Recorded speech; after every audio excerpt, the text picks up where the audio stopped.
bit. It's a big crowd. This is apparently half the house, right? The other half is elsewhere. This session today is our student panel.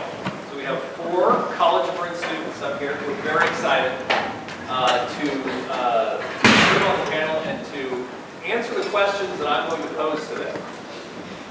And then, if we can get through this, we're going to leave enough time, hopefully, for at least a few questions at the end, for you to throw them a couple of curveballs and see if they really know what they're talking about. But we have with us today Haley Grande Edwards, we have Genesis Ortiz, we have Khalil Gray, and Nikisha Dyer.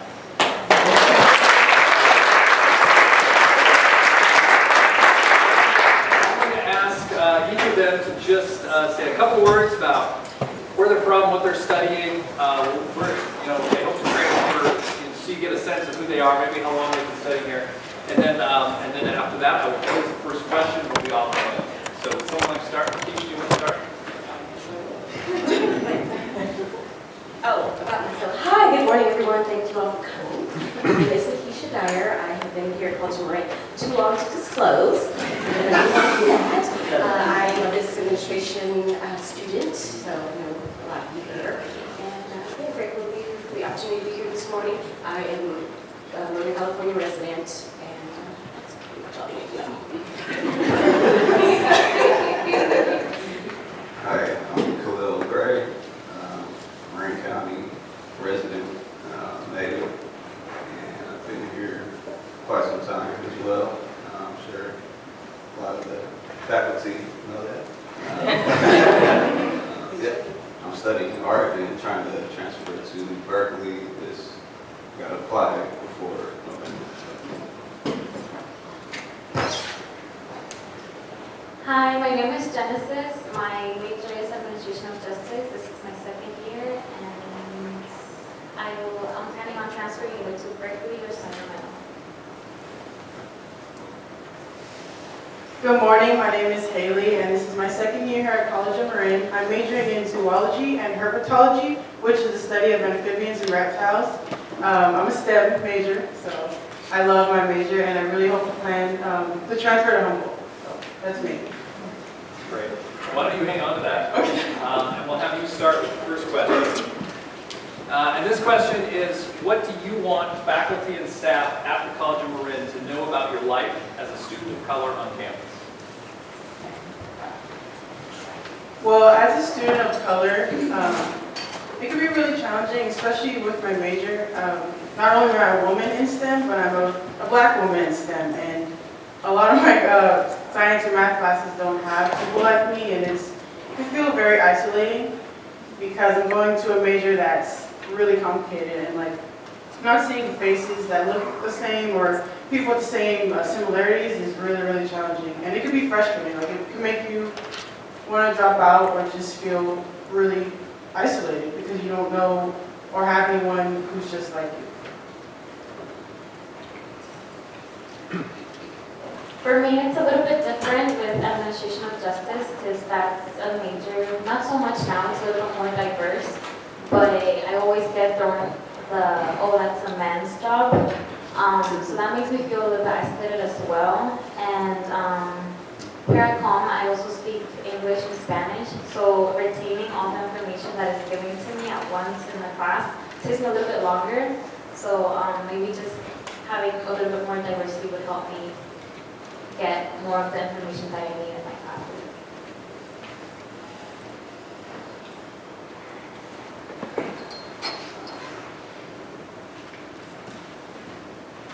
So much to my life as a student of color on campus has been challenging with similarities to these students in the classroom. When I see similar students, finding those study groups or making those connections in the classroom can hinder you or a student from success. What do you want faculty to do about that?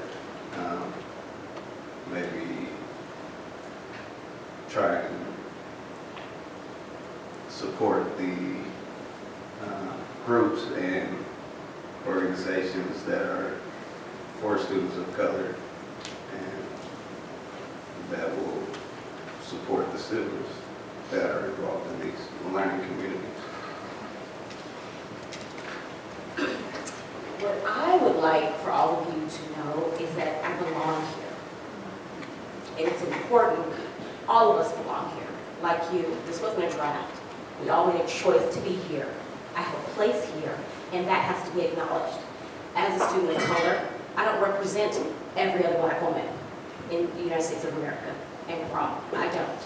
So when you see me, when you interact with me at the admissions window, at the cashier's office, in the health center, in the classroom, I'm an individual. I have individual needs and thoughts. There's a human connectedness. We all have similarities amongst us all, but see me as an individual. That makes a difference because I see you. I acknowledge how you're doing. I check in with you. I don't ever just walk up and throw a list of demands down without some pleasantries first. The list of demands is coming, but I'm always that's how you do it. You know what I mean? So I think it's important, just in general, even amongst each other, because I see how sometimes you guys interact with each other, and I'm like, okay, I'm gonna wait. I'm gonna come back. So I think just in general, we all need to just take that 5 seconds, pause, take a breath, and acknowledge each other.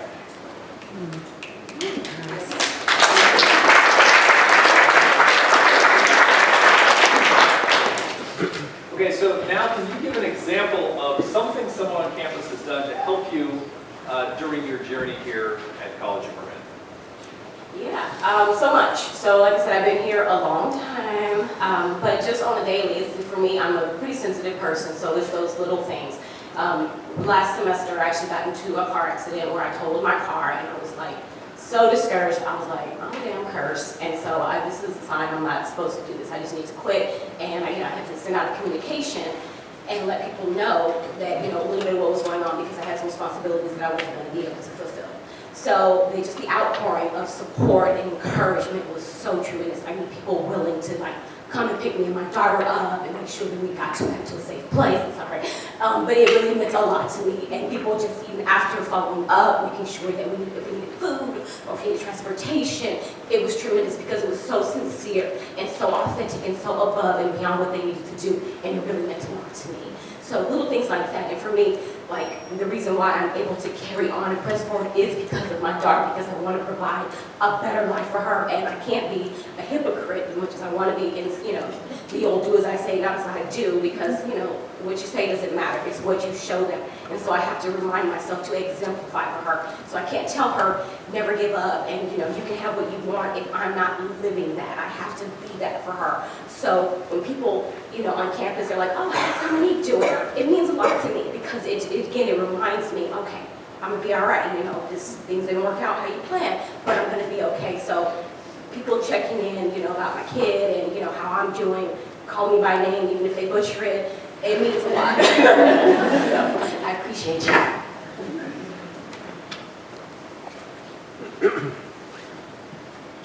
So yeah, there's a lot of examples that have been supportive of faculty and staff here. One I can attest to was last couple of years ago.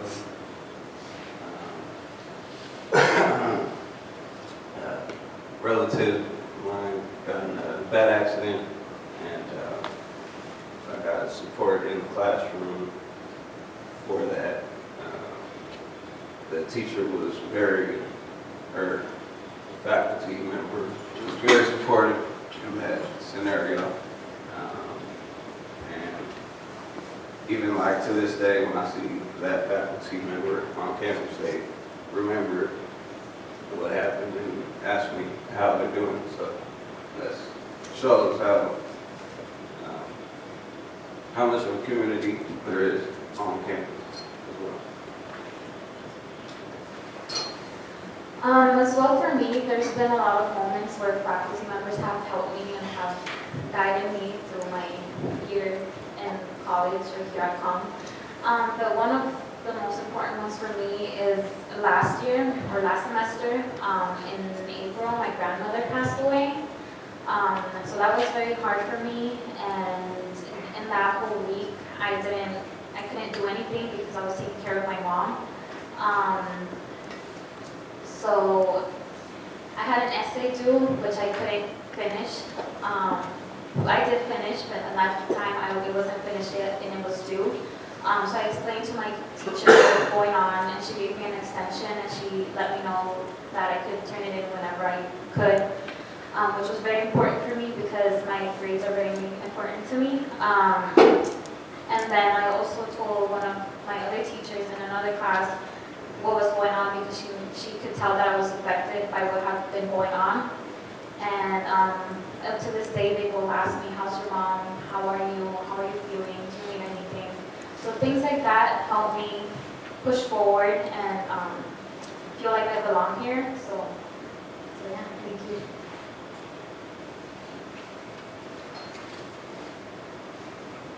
Well, for me, something that a faculty member did that really changed my whole experience here at COM. Well, first of all, my major is herpetology, which is already unheard of. So I need schools besides Humboldt that have herpetology. So I went to this coordinator, and she was helping me find schools with a herpetology-focused department. And Cornell happens to have a really amazing program. And you know, I went to 3 different high schools, and I finally graduated at a continuation high school. And just the fact that I even graduated from a continuation high school and that someone was believing me and giving me all these just tips and advice and pushing me to go to strive for Cornell really, really like changed everything. I've never been so happy and just blessed to have her tell me that. And she knows a few of her friends at Cornell and some who are herpetologists, and she's going to connect them with me. And I just think that's amazing because it's like, wow, like that's super dope. Like I really love herpetology, and here's like someone who's helping me reach out to herpetologists. It's amazing. And at Cornell, like, yeah, are you kidding me? I'll strive for that. That's awesome.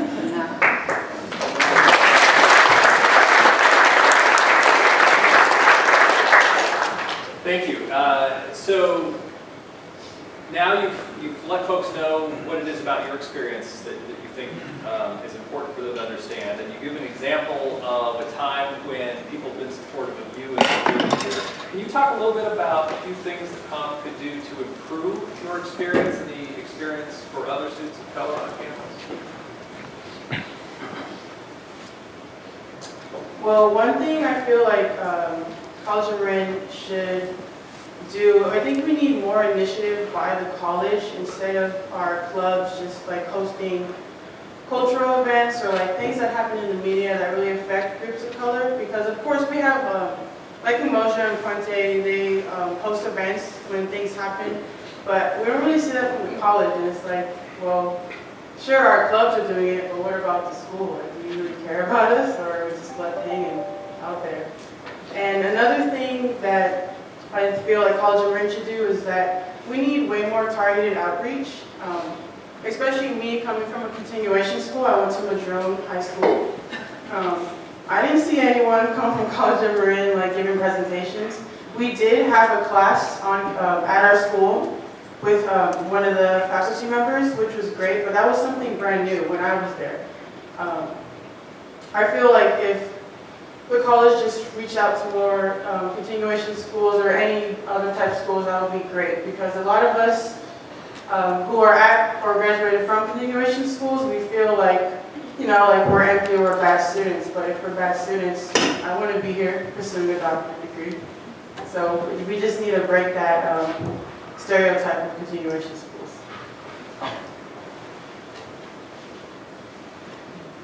Another thing that we could possibly do to make school a little bit more diverse is maybe, like she said, as a school or as a college, include more students and reach out to those diverse students.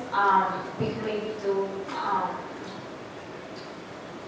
like celebrate specific days or specific places or different places to get people to come together and know from more things about different cultures and different places around the world. I feel like that would unify us a little bit more, and also it would help a little bit to better the reputation of College of Marin, to make it more diverse so that more students come each year. Because I live in the East Bay and I commute every day to COM, and when I'm over there and people ask me, where do you go to school? I'm like, oh, College of Marin. They're like, where's that? Marin. So they're like, oh, that's a white people's school. I'm like, well, I don't know what to say. I mean, I do see some students of color, but not as many as I would want to see.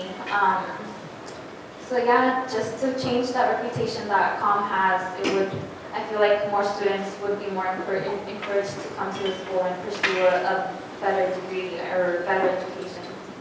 Thank you.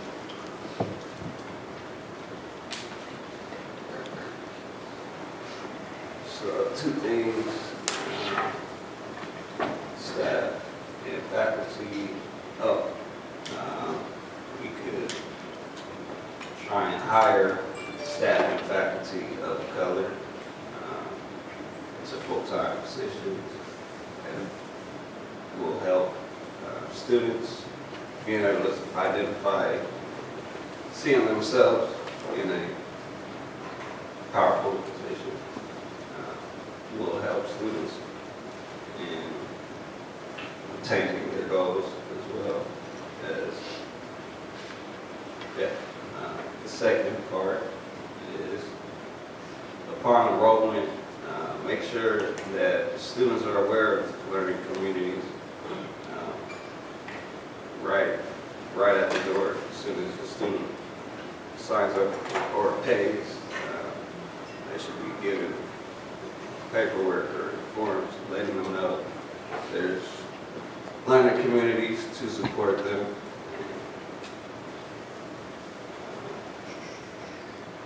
And to make sure that to commit space in the new building, that would be crucial for these learning communities to continue.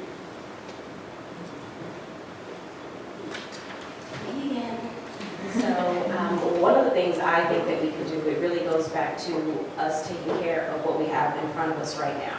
So think about it like from a marketing perspective.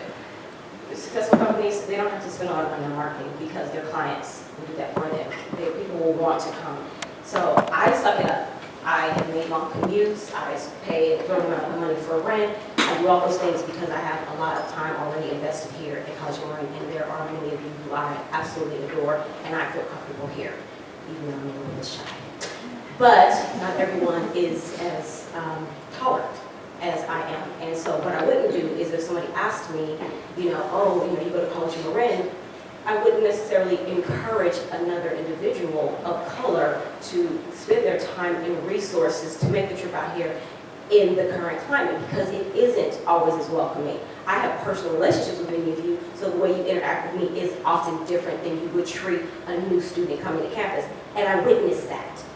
And some of you have called on it, but those kinds of things where if we need to be mindful of how we're perpetuating this stereotype as the whole county of Marin being one big giant gated community, and this campus is not an exception to that. We have to, again, just pause and get in touch with individuals as human beings and not make assumptions because somebody's coming across the bridge that you know what their life is, because you don't. Ask questions, get to know people so that you can be informed as educators, as admissions people, as human resources. Make an effort. It's important. You guys are so powerful. When you interact with somebody, you have an opportunity to make or break a person's day. Each one of us does. And because we come to you, we're vulnerable, things are going wrong. It's embarrassing for us at the times, the amount of disclosure that has to take place.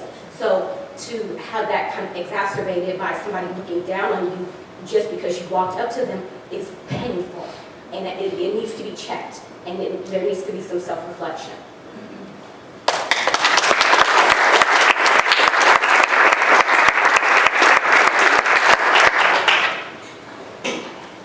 I guess they decided you're the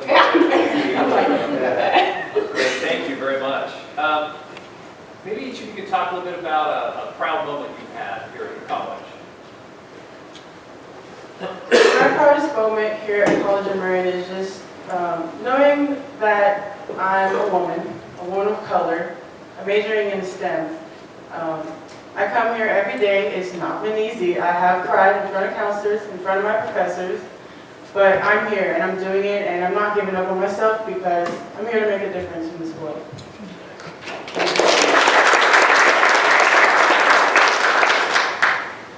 One of my proudest moments was last year for the graduation of Puente. I got chosen by my classmates to give a speech for the whole graduation. So that was very important for me to feel like I was welcomed and I was acknowledged by my peers and my professors. So that was very important for me, and it gave me a little push to continue to do my job and to continue to study here and reach for higher things.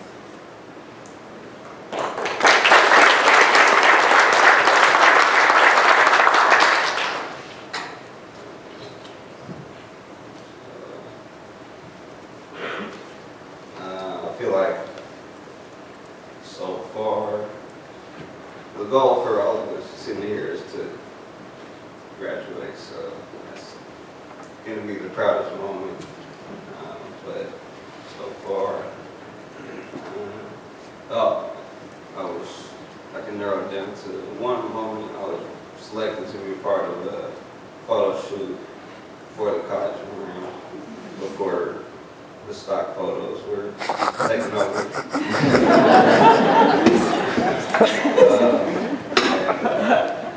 It was a cool experience. That's actually what I'm trying to major in, is photography. So I got behind the scenes look at like what my major would entail.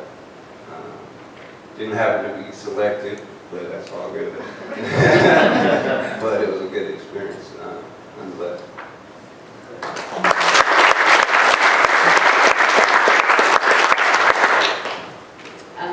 Well, I did graduate already, technically. So, what that was, I had a proud moment in that experience, but it wasn't graduating itself because I'm not finished, because I'm still here. So it wasn't that, but it was I felt very proud at the line of staff and faculty that were out there, and just the love and the sincerity that I received from them, because they pour a lot into us, so I appreciate that. So it was very lovely to see that, and I was very proud of that, at the light in their faces. And I am was a peer advisor for the Umoja program, one of the learning communities here at College of Marin, and we had 2 really successful events. We had an end of year celebration last year, and then a lovely open house to kick off this semester. So those are very proud moments for me, because we worked really hard in that program to expand, and that's another thing where you guys can support, show like authentic support and commitment to these learning communities, because they really do make a difference for our students here.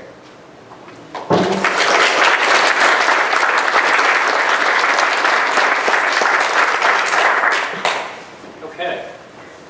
So now's an opportunity for all of you to ask questions of our panel. You can obviously ask questions to individuals or to the panel in general. You don't all have to answer every question. We'll see how it goes. So does anyone want to be really brave and pose the first question? Fine. I don't quite have a question, but first I want to say that I am very impressed by what all of you did today. Khalil, next time you need to show us your photographs.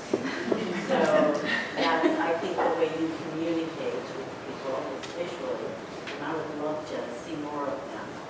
So I just wanted to say, congratulations to all of you. You did a great job. I would love to see more of these. I think it is really important that we hear from our students how they respond to their teachers, particularly students of color. And I want to share a story that an African-American student just told me the other day that struck me. First of all, he told me he is the the only black student in all of his classes. And I felt really good because he thanked me for not making him feel uncomfortable. And I asked him, well, have your other faculty make you feel uncomfortable? And he said, well, yeah, he was taking this one class and the teacher came in and had a, an anti-Nazi button on, right? I guess a swastika with a line across it. And he was introducing himself to the class, and he said, yeah, I'm anti-Nazi, and he looked at the one black student in class and said to him, right, brother? And it was a white faculty member, I should say. And the student just felt like, oh my God, where is the hole I can crawl into? He just felt so humiliated in a way. And I think that the faculty member thought that he was trying to make a connection with the student and didn't understand how humiliating it was to point him out in that way. And on one side, I think the faculty member was trying to make an effort, but was unconscious. And so I think having days like this is really important, particularly for faculty, actually. So Well, let's thank you, Bonnie, and I think that's, it goes back to what the presenters were saying about cultural comments and cultural humility, and then also this idea that we can all have great intent. That doesn't mean that the impact of that intent doesn't have consequences. And acknowledging that and owning that and learning from it. And I think one of the things that Nikisha said about, the more we begin to take the time to really know our students as individuals, we can help with that. All of you should feel great, because for those of you who don't know, Bonnie teaches public speaking, so giving you a compliment like that, actually, she didn't just fall off the wagon here. She knows what she's talking about. So I saw another hand back here. Yeah, go ahead. I'm a very part-time teacher here, and I was and a Latina, and a proud Latina, and want to know how I might be able to, I don't know, help in some way with the learning communities that might need my kind of background, my experience. Do you know about Wednesday? Yeah. I know about Puente, and So- because I'm here only half the year, they didn't want me to do that. So I'm just wondering, but I could at least do something this semester that I am here.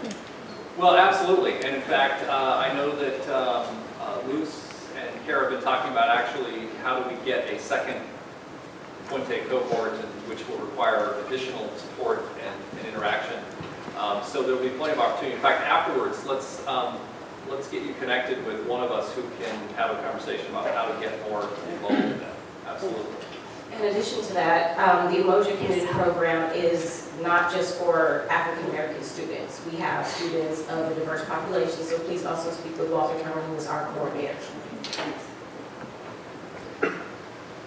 Hi, I work at the Indian Valley campus, and what I would like to see is at IDC, we're kind of isolated. I don't see groups come to the school. We have a lot of kids that are in the medical assisting, dental assisting, automotive, that, I would like to see the Emoji Group, Puente, maybe have a little side, meeting there for the students, and maybe encourage them to come out, because we have the welcome weeks and things like that, but then everything kind of falls off. I come here because I'm chapter president of our union, so I'm here a lot, and I see a lot of the activities that happen there. But at IBC, we're kind of lost in the wind out there. I think it would really be a great encouragement, because a lot of these kids, these dental assisting programs, 10 months, basically. And these kids are working, and there's all nationalities in there, and they're awesome students, but yes, Can you come to the ASCOM meeting this Friday at 9 a.m.? Perfect. I work at IBC, so is it at IBC, or can you log in from your desk, or anything like that? The director of student activities for College of Marin. I'm definitely aware that we need events up there. Okay. I brought it to the board's attention, but it'd be best if somebody comes here Yeah. says exactly what you said. Okay, I'll see what I can do to get somebody there if I can. piggyback what she's saying. I'm in the demo program, and anytime you guys want to come up there and talk to our students, we'll make time. And I would say, I think it's also important to note that these are great comments, but at the same time, it's not the student's responsibility to come up and say, hey, we're going to. Well, no, it's just if they get their groups to have. All of us in the room who have responsibility for different programs, for different activities, for other things, understanding that, that commitment that we need to make to remember all of our students, regardless of which campus they may be based on. Yeah, Beth. So I don't know how many of you up there are in learning communities. Already it's definitely been a very positive theme, that we've been talking about. So I'm interested in how many of you are in a learning community. If so, how did you learn about it? One of you mentioned making sure people know immediately, right, feel upon entry that that's an option for you. And what kind of impact it's had on your experience here in general.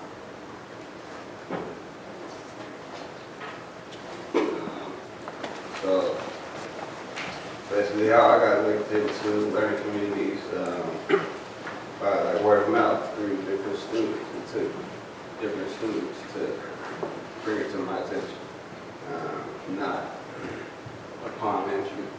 If it was upon entry, like I probably would have joined immediately instead of waiting until last year to join the Moja. And I've been in ASCOM before, but that was because another student brought it to my attention. So there's a lot of awareness. We got billboards, we got TV screens all over campus.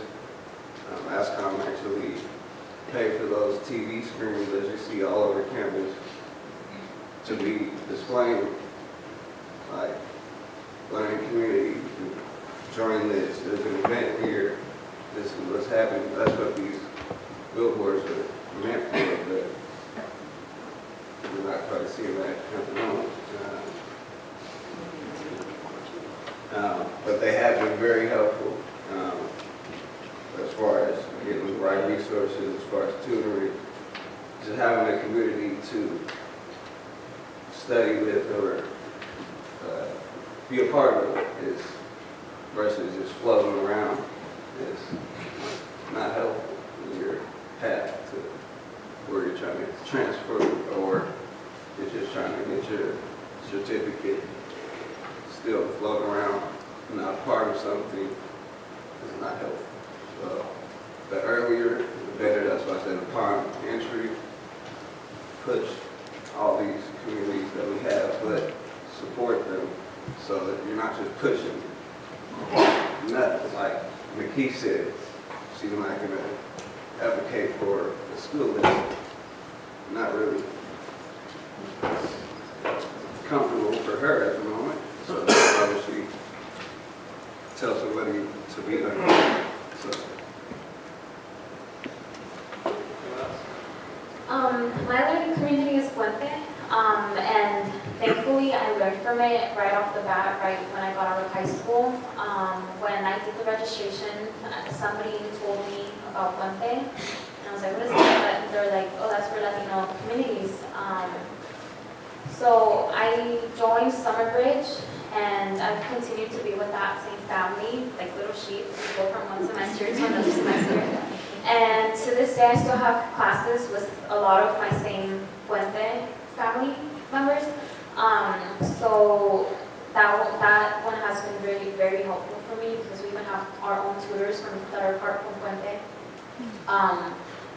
Some of them speak Spanish and English, which is very helpful as well for a lot of students.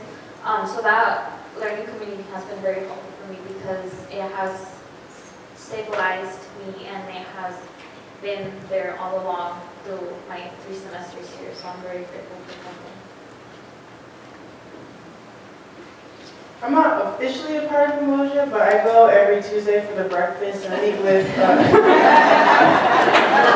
I meet with other students, and it's really good because I really love Umoja. Like, it's really beautiful. If you haven't seen the room, you have to check it out. Like, there's this really beautiful art that's in there, and it's like you feel so connected with. You're with other people who are just like you, and you have, like, I have so much more friends than I did last year because of Umoja. So you connect with the students and you see them in your classes and it's like, okay, like I can go to you to talk to anything. But honestly, I didn't know anything about Umoja until my professor, Dr. Turner, told me about it. I didn't know that was a thing, or Puente. So there definitely needs to be more, like, you know, just people telling each other about these because we don't know about them until students or a faculty member says, hey, did you know about this? But it's great. I love Umoja. A couple more questions? Hi, I'm Sophie. I'm the Transfer Center Coordinator, so I think about college all the time. So I'm wondering if you can tell us what if you can envision the perfect college campus for you, what would that look like? Like, what would be the ideal college where you really feel like you could succeed and belong?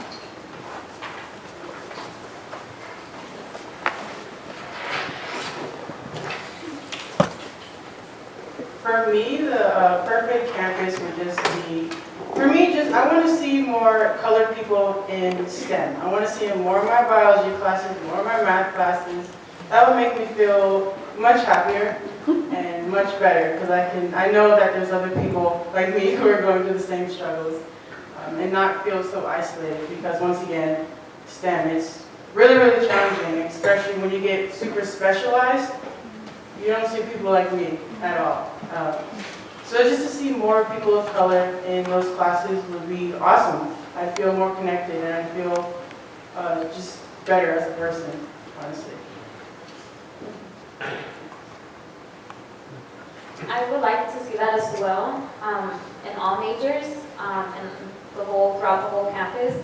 And another thing I would like to see is faculty members actually pushing or asking more, like what do we need?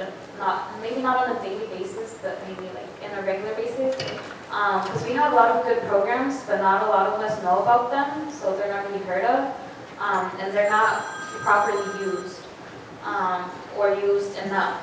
So maybe giving more voice to the programs that we do have to help students achieve their goals. So, me and Lakeisha took a trip to the Chabot College. It was quite beautiful to see. Students of all walks of life out there on campus. The campus was thriving. They had like bands out there playing music. It was like a weekly thing. The campus was just buzzing, like a real university, but it was a community college. I'd like to see that. And my dream campus is in France, so. Here in Lynn. My ideal campus is one where events like this are not in response to getting deemed for lack of diversity. My ideal campus is us not being called out for failures in areas like that.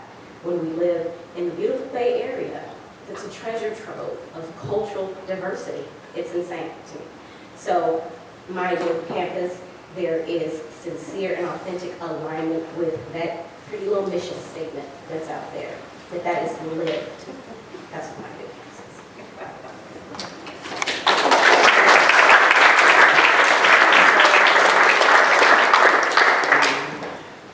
What time do we need to make a switch? At 10 after. Oh, we have till 10 after? Yeah, we have until 10 after, then the next one starts at 10:25. Oh, excellent. I thought we had to be done here in another 5 minutes. That gives us a little time. All right, yeah. All right. So, quick question is, I can relate to a lot of you guys talk. As an immigrant myself in the faculty, I had to oftentimes prove myself that my studies outside is just as equal as here, that I'm just can do as good a job as everybody else. So, do you feel confident that when you go through your struggles, besides your communities, if you're confident to walk into the dean's seat, to the office of Jonathan and say, this has happened to me, this is something that maybe we need to look into and change. Do you feel comfortable to talk to people besides your community? I personally do, but I might not be representative of a typical student. I'm a little bit more brazen when it comes to certain things. So, you know, I will be like, hey, you know, I will have that conversation. But that's not to say that it's easy. I'm a little bit silly because, you know, it's kind of like the tears of a clown. Like you have to find coping mechanisms, you know. So I will make light of some things, but sometimes, so for me personally, yes, I can say that I will go and speak to someone. But then again, it gets a little old after a while because, you know, you have the conversation and then nothing happens. And then when you start to identify that the people in positions of power and the people that can affect real change are not doing those things, that it is just a mission statement, that it is just some PC thing that's put out there in order to calm people down, then it's a bit discouraging. And then you say, okay, well, I can't give all my energy to that. I just got to figure out how to carry on. So it's a little bit of a delicate dance.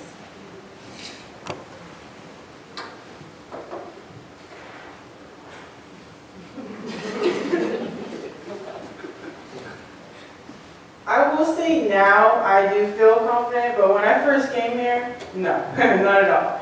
I felt like just weird about it because, you know, here I am, just graduating, continuation high school, going into a STEM major, and like when I needed help a year ago, I didn't ask for help. I didn't. But now that I've connected with other people on campus and people in positions of high power, I do feel confident. But I will say for a lot of other students, like I'll use my friends as an example, they don't. Because they feel like their voice means nothing. And every time I try to like go with them or help them, it's just, they don't want to go because, like Nikisha basically summed it up, you know, nothing gets done. So that's really frustrating. But personally, yeah, I do feel very confident now than what I did a year ago.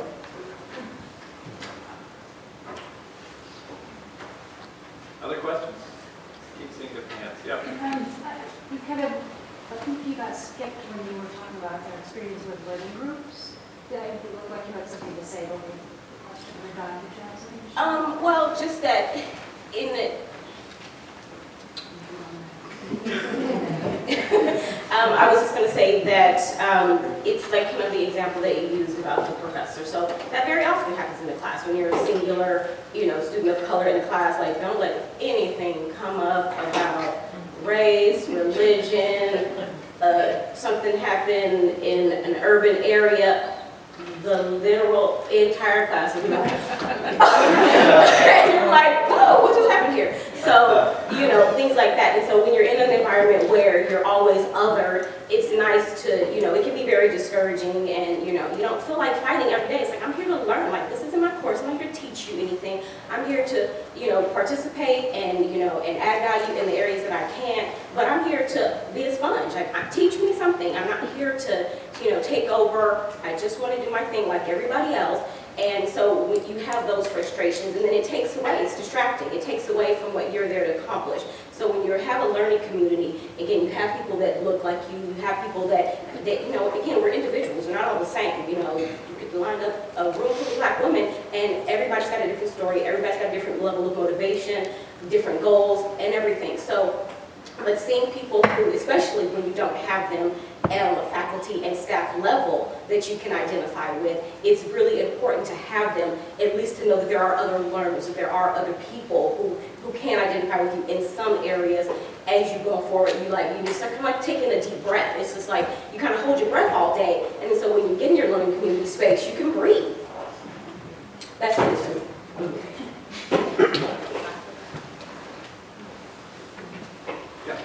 So I have two sons that both have some neurological issues. One's here at physical and another's at physical. And both of them are white and they look like the majority of their school, but they don't act at all like the majority of their school. The son that's here has had mixed things with the disability services, which now called, I think, student access. SAS. Yeah, SAS. He's really pleased with that. But sometimes when he tells his professor the situation, he looks like a guy that's just trying to get out of doing something. He has no support with other students. He can't connect with anybody. anybody else, because he looks like he's doing fine, but he acts weird, you know? So it's, I think there's those students that we don't all recognize. I think I'm super sensitive to it in my classes, you know, so when somebody, student starts talking to me, I go, "Oh, very similar to both of my sons," and I listen with a different ear. But I think it's easy to listen with thinking that's just a lazy kid, like we were talking about earlier. That's just somebody that doesn't want to do the work. Even if somebody from Student Access Services says this student needs extra support in that area. So I think it's just something we should be aware of. And he's here having an easier time with some and a harder time with others, you know, as far as faculty and staff and stuff. Thank you for that, yeah. I was gonna say, does he know about the student group, the SAS student group? I don't know if he does. Okay, I don't think Stormy's in the room. Stormy? No, okay. Stormy knows my son real well. No, but just, what I can do is I can have Stormy reach out to you. But I think you also bring up a good point that and I think this is a theme that we're hearing here today, is, and tell me if this is accurate, that what would be ideal would be to have a more even experience across all of the administrative offices, classrooms, other experiences on campus. Because it sounds as though what happens is they're great experiences, but then there are also these experiences that are very difficult or trying. And it isn't just about being a student of color, it's about being a student with a disability.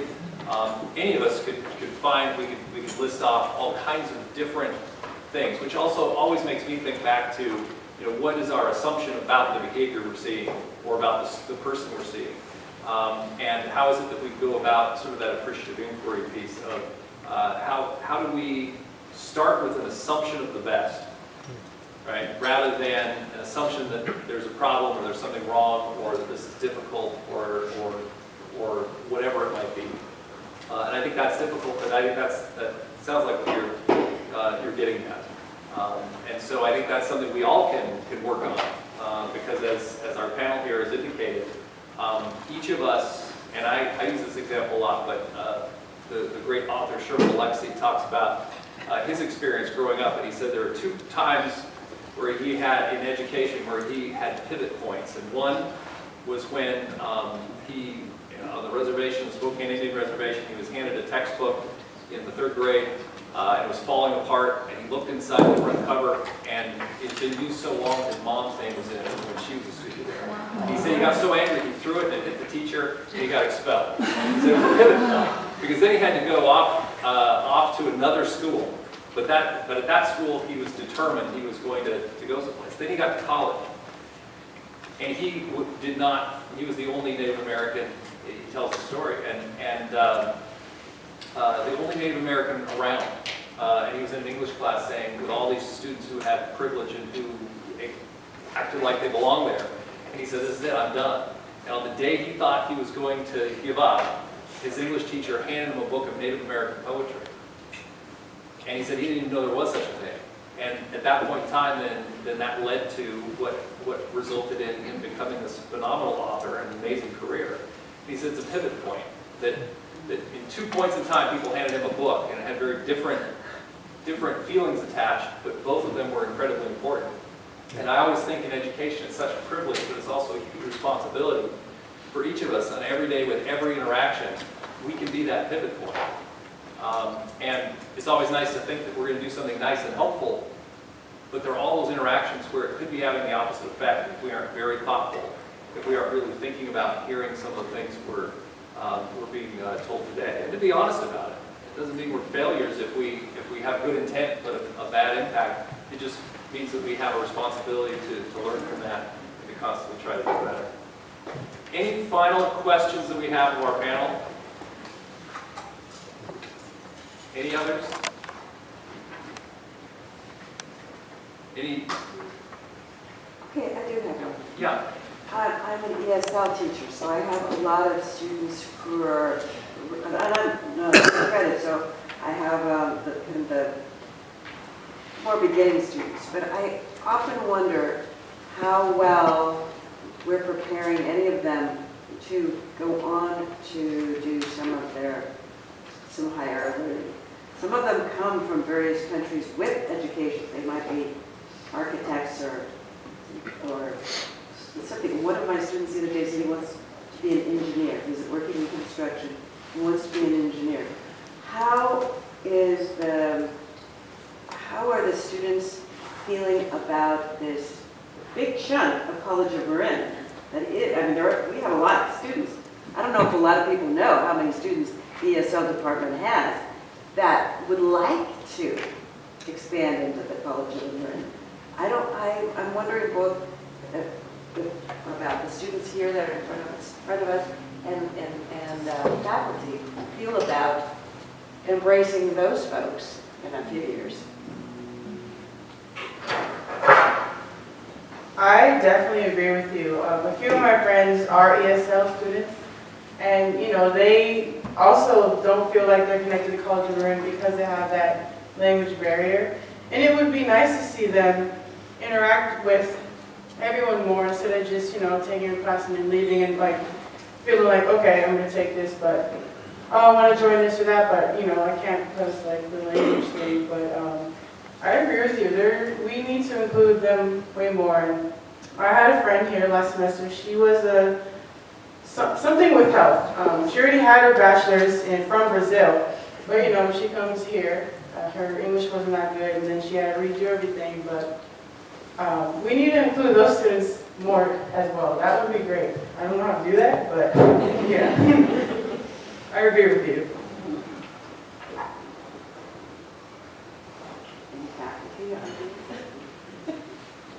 We have the data on your question, actually. Carrie's got it, or the ESL program's got it.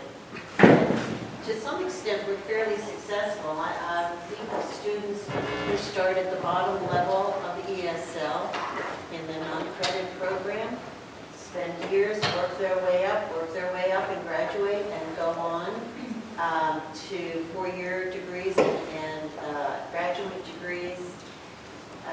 Their experience, in my experience in the classroom, to have a student who has done that is just phenomenal. That they bring a kind of energy and perspective to the classroom that is very important for learning. But I think we're not that bad. I mean, I think at one time it was 25% of our transfer students started at ESL. So yeah, Blaze is the one who did a lot of research. Blaze Woodley, she's been following the data on that. We're fairly successful. Yeah, I just wanted to say thank you to the four of you because this was so courageous. And a lot of people said they couldn't do this today. And you were courageous enough, and have been courageous enough to come tell your story. And it's not easy, as evidenced by how hard it was to get students to do this. So thank you so much for being honest and for allowing us to hear your stories.